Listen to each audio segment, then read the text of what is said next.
Hey everybody, welcome to my very first podcast. I've been seeing a lot of questions, speculation, and lack of knowledge basically regarding the XRP price prediction. So understand that the price action we've all been seeing is artificial. Remember Tether and Bitcoin and the market manipulation, right? We haven't seen institutional adoption yet, so all this price action is minute. Most people don't understand the technology and the use case behind XRP, let alone all these other crypto investments. If you truly understood the tech and the main utility behind XRP, you wouldn't be asking about the price every day, and you definitely wouldn't be making small claims such as $5 or $10. People in general need to research and better understand what they're putting their money into. Countless times, I've seen way too many times, people are asking questions like, oh, why all these good news, partnerships, and updates about XRP, but it's still under $1? Why is there no price action? Because, folks, there are certain pillars that need to be met before we see the price we've all been waiting for. They are regulatory clarity, regulations, institutional adoption, CBDC full implementation, full or majority migration of the global payment system over to the blockchain. So we had that XRP isn't a security, so that's one of it down. But remember, the lawsuit isn't quite over yet, so don't forget about that. So we're halfway there for regulatory clarity. Next is regulations, right? These companies, entities, and governments aren't going to put their money into a digital asset that isn't governed by laws or regulations yet. So we need regulations to give us the green light. Institutional adoption, foreign, not just domestic. For CBDC full implementation, most of the world has already either started their pilot CBDC program or completed it. There's actually a website that is live updated that shows all the CBDC programs for every country. But anyway, 2025 is when I see all of this coming into place. From 2025 to 2030, those are our years. So for those of you who are still asking, why is it still 56 cents after all these good news, or complaining about price in general, this is why. These pillars must be met. Again, regulatory clarity, regulations, institutional adoption, CBDC full implementation, and migration of the global payment system over to blockchain. Say goodbye to the legacy system. I don't think the legacy system is going to go away completely, but at least eventually the majority of it will go over to the blockchain. Things like these take time, okay? Next is the market cap argument. I promise you folks, market cap does not matter. I already broke down market cap and explained why it doesn't matter in my very first video. Just go ahead and check it out. But for all of you who are still using the argument, just please stop, okay? So I'm going to give you guys a very simple, basic example. Let's say a store has 100 apples, okay? And each apple costs $1. I know, it's a very expensive apple. But I buy one apple for $1.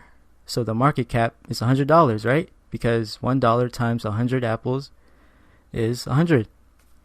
So where did this number come from when only $1 has been invested? Do you see what I mean?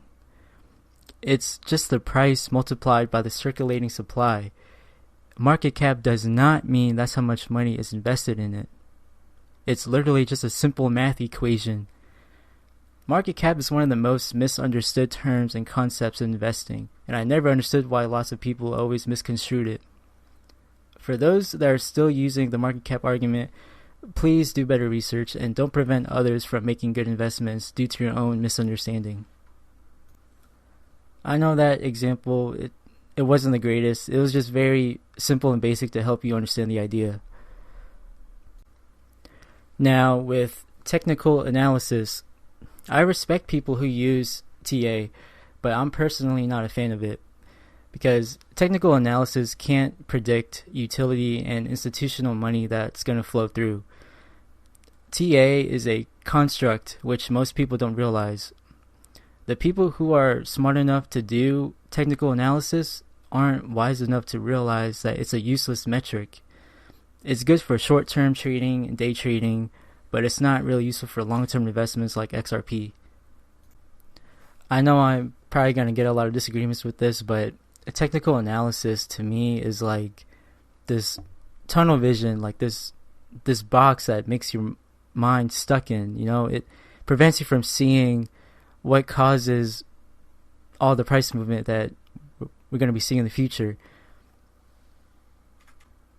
Because from a fundamental analysis, there's so much to it that correlates to the price action. TA to me is just very limited and not going to help for predicting utility and institutional adoption. Okay. So moving on, here's my personal price prediction. And I know I might get a lot of hate and disagreements for this, but I don't care because I know what I know.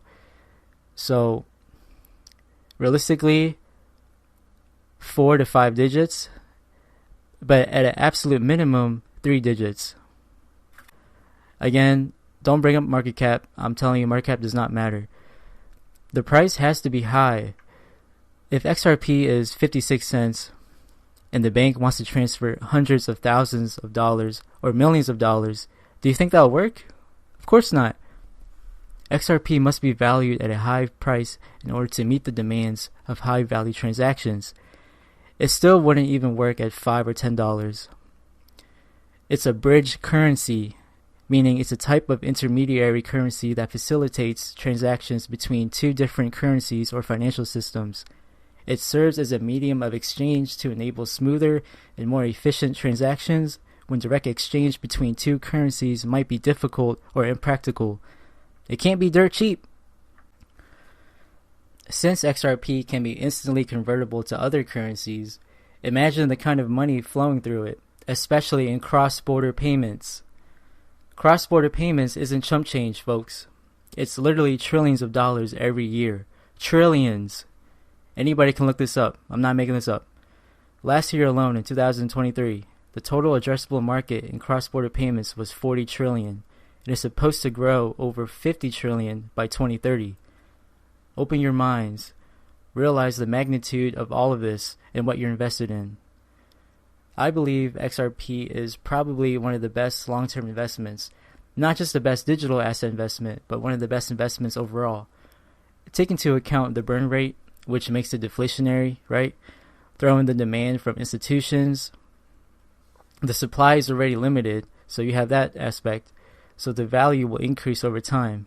So save some for your kids and grandkids and future generations. This is generational wealth right here.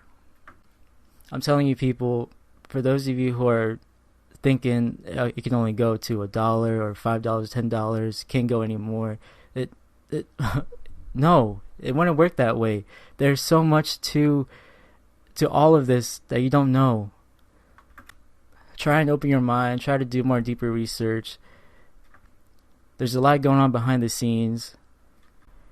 XRP is literally positioned to be at a very high price with all these different partnerships, these banks, these governments, okay? All these different updates, you name it, all these good news. We just haven't seen the price that we've been waiting for because of what I spoke about earlier, all those pillars, the regulations, the CBDCs, regulatory clarity. So I believe XRP can be a very high price, 4 to 5 digits, potentially even more, due to the amount of money that gets transacted every year, cross borders. It's in the trillions. The main use case for XRP is cross-border payments. So therefore, XRP must be priced at a high price in order to facilitate those payments. When creators and people come on here and tell you guys, oh, XRP is going to be $10,000, $30,000, most of them aren't just talking out their ass, okay? There's reasons why we believe this, and most of the reasons are the ones I just mentioned earlier. You don't have to agree, okay? You don't have to believe this, but deep down, this is what I believe is what is going to happen. So, thank you for listening.